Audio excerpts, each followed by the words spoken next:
sayangku. Seseorang datang dan pergi dari kehidupanku dengan begitu saja. Seperti angin waktu yang kerap menyimpan ribuan rahasia. Seperti itulah adanya kehidupanku. Aku terbentuk, terpatok, terpenjara, terkontaminasi menjadi sosok diriku. Aku lahir dan tumbuh, sampai akhirnya aku terpatik di tempat ini.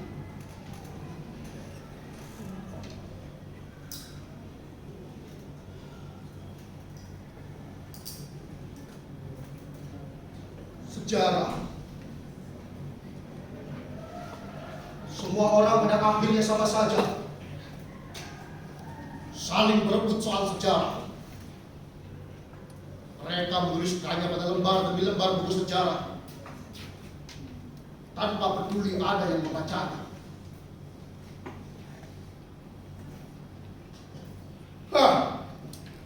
Ya, benar. Bukankah dari Sang Pencipta yang kita sodorkan adalah lembar demi lembar sejarah kehidupan kita? Itulah fungsi malaikat sebagai aspek kita yang dikaruniai Sang Pencipta.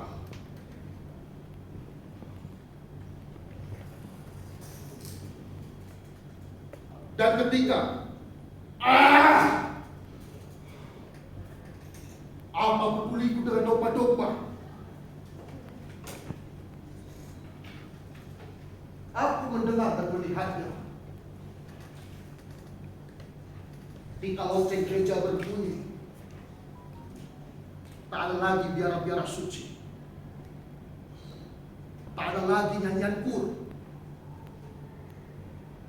Dan ketika kubah azan berkumandang, tak ada lagi kiai yang membawa santri-santrinya untuk pergi berjamaah.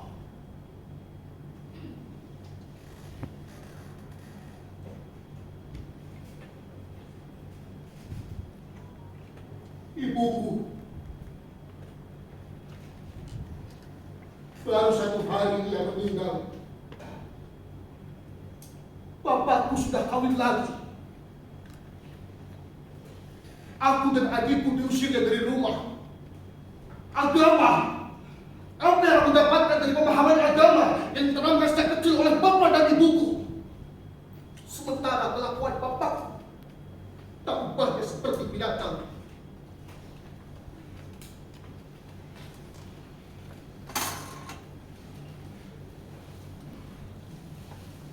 Aku tidak ingin disebut durhaka. Aku tidak ingin dibilang janda. Aku tidak ingin mengamalkan ajian air susu dibalaskan dengan air tuba.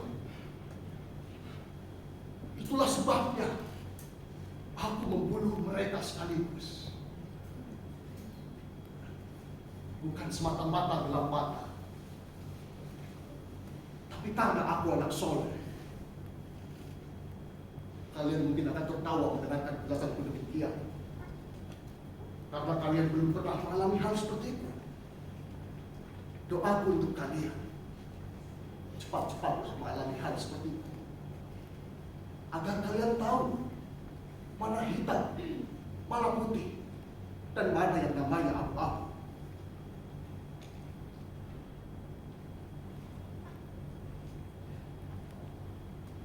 Malam itu, ketika seakan-akan seluruh benda bergetar dengan kabar kematian ibuku,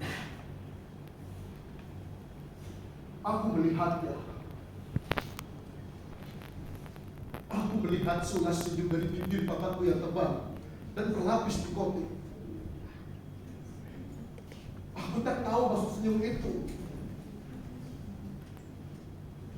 Apakah ia berusaha untuk menghiburku? Ayolah. Aku bukan orang baik, tapi aku berusaha menjadi baik.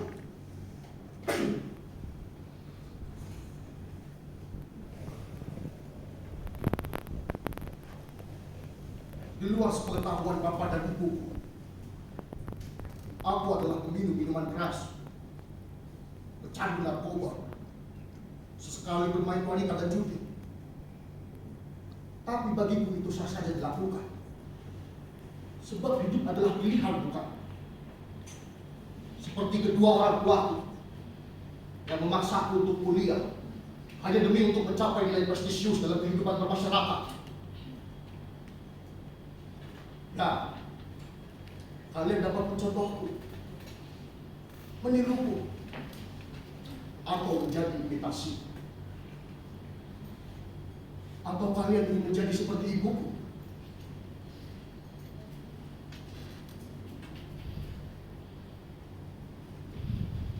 Ibuku terlahir dari keluarga yang terpandang. Disiplin ilmunya tinggi, pemahaman agamanya yang mantap, kekayaan orang tuanya paling terkenal kota ini. Sedangkan bapakku, ia terlahir dari keluarga sederhana. Ia adalah supir ibuku ketika masih gadis. Entah bagaimana dan entah siapa yang memulainya, kehidupan seorang majikan dan pembantu berubah bahagia menjadi sepasang suami istri. 1 tahun kemudian, aku pun lahir sebagai anak pertama yang memilih hidup di zaman koplo.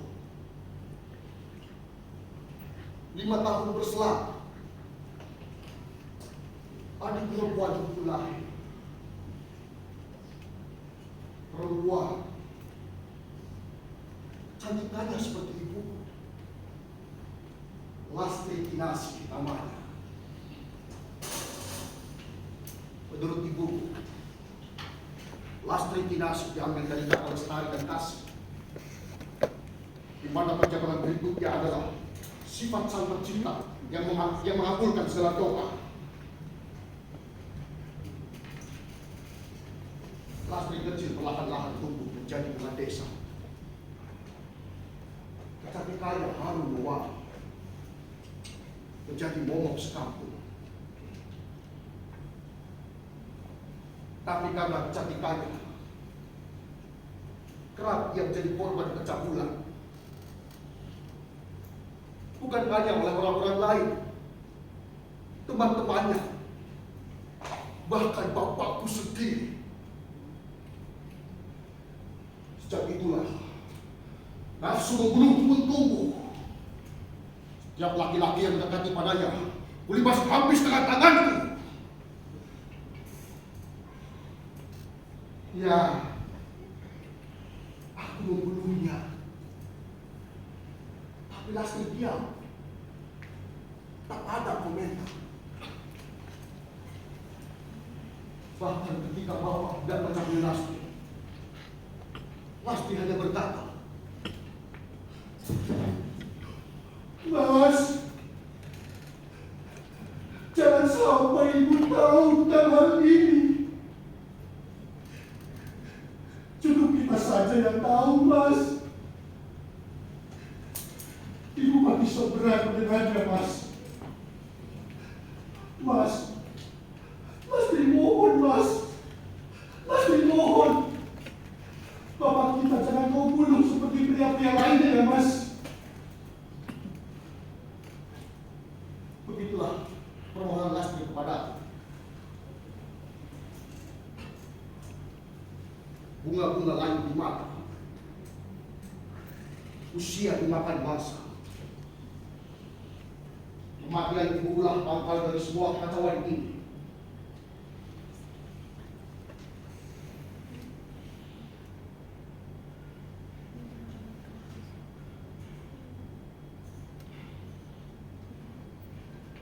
Tubuh besar itu tak mampu menahan tangis di depan jasad ibu.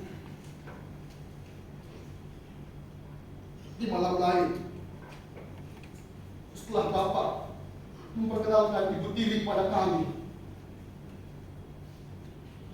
diusir dari rumah. Kami diusir dengan alasan Tak ada hak waris bagi kami. Dan yang lebih menyakitkan adalah Bapak berkata bahwa kami bukanlah darah dagingnya. Lastri pun dia depresi. Malam itu bagi kami adalah laksana kawah duka. Sosok bapak yang tegas, ibu yang nyantri, seakan-akan lenyap di telan raya. Mas, adakah ibu kita sekali itu hamil di luar nikah sebelum menikah dengan bapak? Aku tak mampu menjawabnya dengan tegas. Nyaris tak ada jawaban. Bahkan aku takut dengan suara nafasku sendiri. Mas, kau masih ingat ketika bapak tidak mencapai Lastri? Kau tidak membunuhnya demi kehormatanku, Mas. Ini semua sudah jelas, Mas. Ia bukan bapak kita lagi. Mas, mengapa tidak kau bunuh saja dia sekarang? Mendengar penjelasan Lastri berikutnya, nafsu membunuhku pun tumbuh. Malam itu juga, tanpa sepengetahuan Lastri, aku datang ke rumah bapakku. Kubunuh bapakku dengan 7 kali tikaman dan tepat pada jantungnya.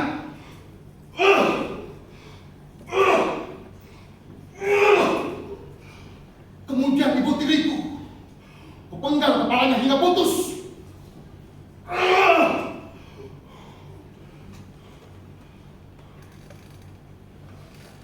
Aku terbilang profesional dalam membunuh. Tak ada jejak yang aku tinggalkan untuk dapat ditembus polisi. Semuanya berjalan sempurna. Ya, sempurna.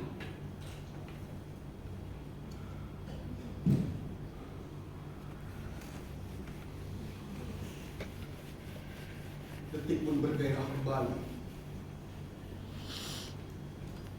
Waktu dia lama yang seperti itu. Ia suka mabuk-mabukan. Tak ada lagi air-air kaumiyah yang keluar dari mulutnya.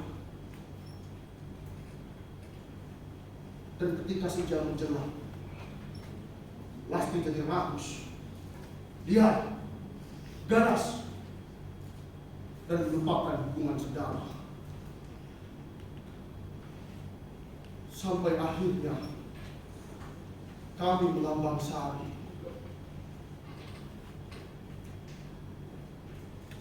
Malam itu, setelah pesta koplo dimalu dengan sumber bau, tak sengaja aku bercerita kepada Lastri. Aku bercerita bahwa akulah yang telah membunuh bapak dan ibu tiri kamu.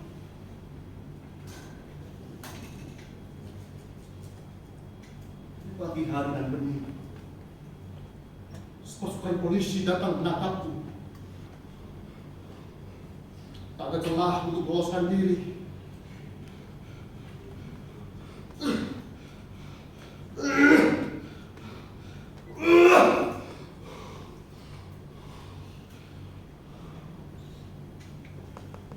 Ketika tanganku lemas dalam borgol, aku melihatnya lagi. Aku melihat senyum dari sosok yang pernah aku panggil Bapak, kini mekar di bibir Lastri. Kenapa, Lastri? Bukankah semua kematian mereka atas keinginan doa-doamu selama ini? Kenapa? Kenapa, Lastri? Kenapa? Kenapa?